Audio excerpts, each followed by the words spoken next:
अस्सलाम वालेकुम दोस्तों, आज के इस वीडियो में हम पाकिस्तान की इकोनॉमिक सिचुएशन के हवाले से बताएंगे पाकिस्तान की इकोनॉमिक सिचुएशन कितनी ख़राब है और पाकिस्तान को यहाँ तक पहुँचाने में सबसे बड़ा जिम्मेदार कौन है। आजकल पूरी दुनिया की मीडिया में ये खबर चल रही है कि पाकिस्तान की इकोनॉमिक सिचुएशन इंतहाई ख़राब है। क्या ये मुल्क स्टेबल कर जाएगा?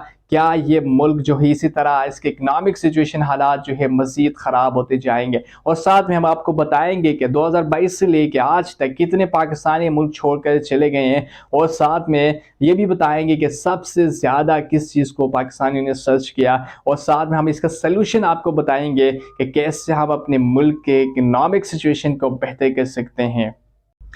आजकल पाकिस्तान और पूरी दुनिया के मीडिया में ये खबर चल रही है कि पाकिस्तान की इकोनॉमिक सिचुएशन इंतहाई ख़राब है। ये मुल्क कैसे स्टेबल करेगा, क्या इस मुल्क को स्टेबल करने में कितना टाइम लगेगा।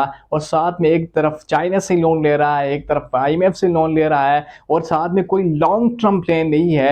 इसकी सबसे बड़ी वजह क्या है? अगर आप पाकिस्तान की 75 साल तारीख देखें तो उसमें एक चीज़ आपको वाज़ेह नज़र आएगी कि पाकिस्तान की तारीख में कोई भी गवर्नमेंट जब इक़्तिदार में आती है उसका 5 साल जो टर्म है वो किसी ने पूरा नहीं किया। यहाँ से जो है मसाइल के जो जड़ है, पाकिस्तान को यहाँ से ही सबसे बड़ा नुकसान पहुँचता है। उसकी बड़ी वजह यह है कि कोई भी गवर्नमेंट अगर इक़्तिदार में आती है तो उसके पास लॉन्ग टर्म प्लान नहीं होता। इस वजह से नहीं होता कि उसके पास ऑप्शन ही नहीं है, उसके अपने ऊपर जो है वो एतमाद नहीं कि वो 5 साल टर्म पूरा करेगा नहीं करेगा। इसके बावजूद ये सोचती है कि लॉन्ग टर्म प्लान के बजाय शॉर्ट टर्म प्लान इम्प्लीमेंट किया जाए इस मुल्क में और साथ में अवाम का एतमाद जो है वो बढ़ाया जाए। कभी चाइना से लोन लेके, कभी IMF से लोन लेके अवाम के एतमाद बढ़ा के सब्सिडीज दे के मुल्क को तबाही की तरफ लेके जाते हैं। जब 5 साल टर्म पूरा ना होने की वजह से एक तो ये मसले आ गए और दूसरा जो सबसे बड़ा मसला जो है वो पॉलिटिकल इंस्टेबिलिटी बढ़ जाती है।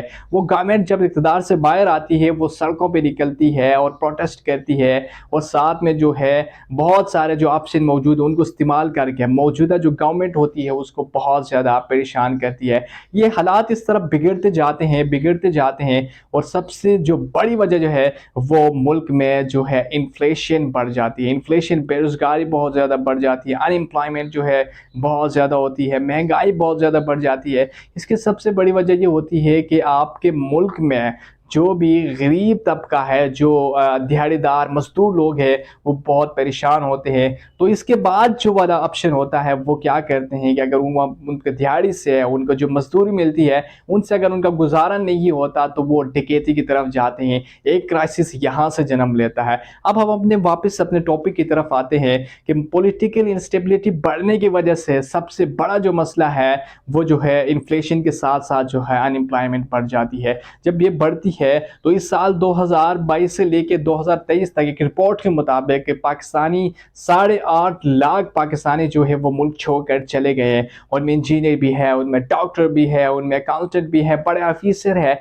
यही की वजह है कि मुल्क की इकोनॉमिक सिचुएशन इतनी ख़राब है कि यहाँ किसी का गुजारा नहीं होता और वही लोग जो बाहर जा सकते हैं, वही लोग जो है वो इस मुल्क को छोड़कर जा सकते हैं वो चले गए हैं और मज़ीद भी जा रहे हैं। इस चीज़ से भी आप अंदाज़ा लगा सकते हैं कि मुल्क कितना इकोनॉमिक क्राइसिस में है। और साथ में इस साल सबसे ज़्यादा सर्च की जाने वाली जो चीज़ है वो पाकिस्तानी ने वीज़ा को सर्च किया है। वीज़ा को सर्च करने का मतलब ये है कि हर बंदा ये सोच रहा है कि किसी तरह इस मुल्क से निकल जाऊं, बाहर चले जाऊं, अपने इकोनॉमिक सिचुएशन को बेहतर करूं, अपने घर की जो जिम्मेदारियां वो पूरी करूं, क्योंकि ये यहाँ पे इकोनॉमिक सिचुएशन, महंगाई, अनएम्प्लॉयमेंट बहुत बढ़ गई है। यहाँ पे गुजारा नहीं होता तो वो सबसे ज़्यादा वीज़ा को सर्च करते हैं, किस कंट्री को चले जाएं, कौन सी कंट्री हमारे लिए बेहतर रहेगी। तो वो सबसे ज़्यादा इस चीज़ को सर्च किया गया। अब हम आते हैं कि ये इसमें सबसे ज़्यादा जिम्मेदारी अगर आप बनती है तो आप इसको पूरे टेन्यू को, इन पूरी चीज़ों को जब आप स्टडी करेंगे तब आपको पता चल जाएगा कि इसको सबसे मुल्क को यहाँ तक पहुँचाने का सबसे बड़ा जिम्मेदार पॉलिटिकल पार्टीज़ होती है, क्योंकि इनकी वजह से अब पॉलिटिकल स्टेबिलिटी, हालात, गवर्नमेंट, ये सारी चीज़ें जो मैंने आपको बताई, ये सारी चीज़ों हैं जो है इनकी वजह से होती है और मसाइल भी इन पार्टीज़ की वजह से होती है। अब आते हैं इसका सलूशन क्या है, कैसे हम अपने मुल्क को इस दलदल से निकाल सकते हैं। सबसे पहला काम जो है, आपको कोई भी गवर्नमेंट आती है उसका 5 टर्म जो प्लान है, 5 टर्म जो लॉन्ग टर्म प्लान लेके आती है उसको पूरा करने दिया जाए और जो भी गवर्नमेंट इक़्तिदार में आती है उसको जो है वो टाइम है वो पूरा करना दिया जाए। उसके साथ साथ जो है पॉलिटिकल इंस्टेबिलिटी जो है पॉलिटिकल स्टेबल होना पड़ेगा, जो पॉलिटिकल पार्टीज़ हैं उनको इत्तेहाद के साथ मिल के एक काम करना होगा। तीसरा जो सबसे बड़ा मसला जो है वो इस मुल्क में यहाँ तक पहुँचाने का, वो है हमारे मुल्क में इम्पोज़ बहुत ज़्यादा है। बहुत सारी चीज़ें हैं वो बाहर से इम्पोर्ट करते हैं, बहुत सारी चीज़ें वो मुल्क में इस्तेमाल होती है। आप कहीं भी बड़े स्टोर में चले जाएँ, वहाँ पे कहते हैं कि हमें आउट ऑफ कंट्री चीज़ें चाहिए। हमें खुद ही सोचना पड़ेगा, हमें अपने मुल्क की जो अशिया है उनको इस्तेमाल करना पड़ेगा। अपने एक्सपोर्ट जो है, मुल्क के जो भी एक्सपोर्ट है, जो भी चीज़ें हम बाहर एक्सपोर्ट करते हैं, उनको हमने बहुत ज़्यादा इंक्रीज़ करना होगा। और साथ में लास्ट ऑप्शन जो है बैरूनी इन्वेस्टमेंट, बैरूनी कंपनीज़, बैरूनी जो भी है वो आपके मुल्क में उनको लाना पड़ेगा।